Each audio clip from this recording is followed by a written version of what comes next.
छत्तीसगढ़ की जनता की सेवा की है। सरल और सहज स्वभाव के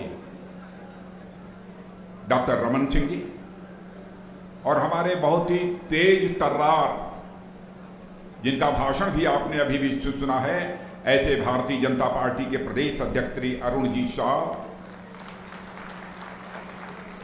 श्री शिव रतन जी शर्मा प्रदेश संयोजक विशेष जनसंपर्क अभियान, श्री संतोष जी पांडे संभाग प्रभारी, और आपके लोकप्रिय सांसद। और मैंने बहनों भाइयों मैं बताना चाहता हूं कि आपके सांसद जब भी भारत की संसद में बोलते हैं तो अपना बिल्कुल 56 इंच का सीना चौड़ा करके आपका सांसद बोलता है। ऐसे सांसद श्री मोहन मांडवी, श्री विक्रम मुसंडी पूर्व सांसद, श्री केदार कश्यप जी हमारे प्रदेश के महामंत्री, बहुत ही लंबे समय से जब मैं काम कर रहा था उस समय भी इन्होंने बहुत ही अपनी सक्रिय भूमिका निभाई।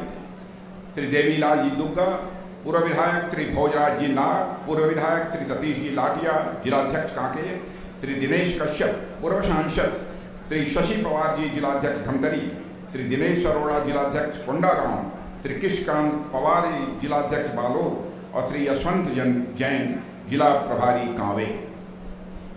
और इस सभा में मौजूद मेरे सभी सम्मानित बहनों एवं भाइयों, सबसे पहले मैं कांकेर बस्तर की माटी से आप सब मन के जोहार करे से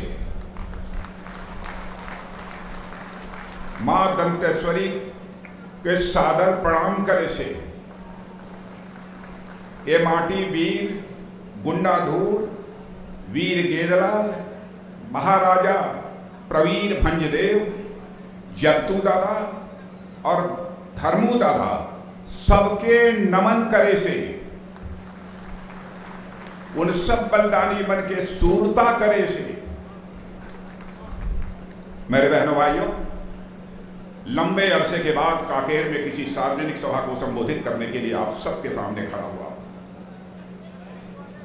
इसके पहले 2 बार मैं कांकेर में सभाओं को संबोधित कर चुका,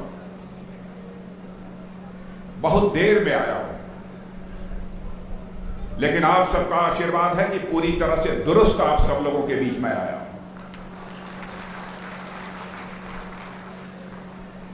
देर से आने के बावजूद आप लोगों ने तालियां बजाकर मेरा स्वागत किया है, फूलों की हार पहनाकर आपने स्वागत किया है, स्मृति चिन्ह देकर आपने स्वागत किया है।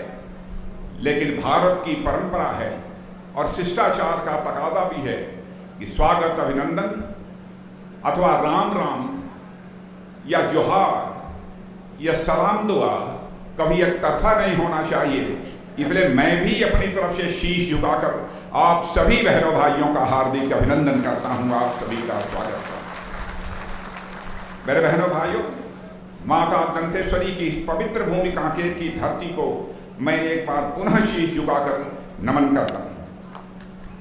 जिला कांकेर समेत पूरे बस्तर का यह इलाका प्राकृतिक सौंदर्य और संसाधन की दृष्टि से पूरे भारत में जाना और माना जाता है। बस्तर का यह पूरा क्षेत्र मैं अच्छी तरह जानता हूं, केरल का जो राज्य है इस देश का उससे भी कहीं बड़ा है। और मुझे याद है जब मैं पहली बार छत्तीसगढ़ आया था, मुझे राज्य ने, मुझे केंद्र ने यहाँ का प्रभारी बनाकर भेजा था। नया नया राज्य बना था, मगर कांग्रेस के कुशासन से उस समय छत्तीसगढ़ की जनता जूझ रही थी। कांग्रेस की हुकूमत थी, भ्रष्टाचार था, जुल्म था, अत्याचार था, लोग त्रस्त थे। माने कांग्रेस के उस समय नेताओं के खिलाफ बोलने की लोग हिम्मत नहीं करते थे, ऐसी हालत उस समय थी। हमने 2003 के विधानसभा चुनाव में परिवर्तन करा के यहाँ के सभी कार्यकर्ताओं को साथ लेकर डॉक्टर रमन सिंह जी को इस छत्तीसगढ़ की भारतीय जनता पार्टी ने बागडोर सौंपी। उन्होंने 15 वर्षों में, मैं दावे के साथ कह सकता हूं, कोई कह सकता है कि डॉक्टर रमन सिंह ने अच्छा काम किया, खराब काम किया, अधिक काम किया, कम काम किया, लेकिन इस सच्चाई को कोई नकार नहीं सकता है कि छत्तीसगढ़ का कायाकल्प मुख्यमंत्री के रूप में किसी ने किया है तो डॉक्टर रमन सिंह जी ने किया है। बहनों, उन्होंने केवल नया रायपुर ही नहीं बनाया, बल्कि एक नया बस्तर भी बनाया और एक नया छत्तीसगढ़ भी डॉक्टर रमन सिंह जी ने बनाया। यह सब कुछ तब हुआ जब 15 में से केवल 5 साल ही भाजपा की सरकार केंद्र में थी। यानी डबल इंजन की का जो पावर मिलना चाहिए वह लगातार 15 वर्षों तक इनको नहीं मिला था, केवल 5 वर्षों तक मिला था।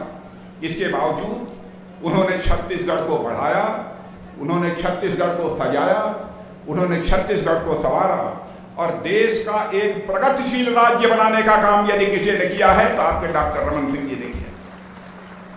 मगर 2018 के विधानसभा चुनाव में आप लोगों ने जनादेश देकर सरकार बदल दी, क्योंकि आप लोगों ने उस समय कांग्रेस की कुछ गारंटियों पर भरोसा कर लिया।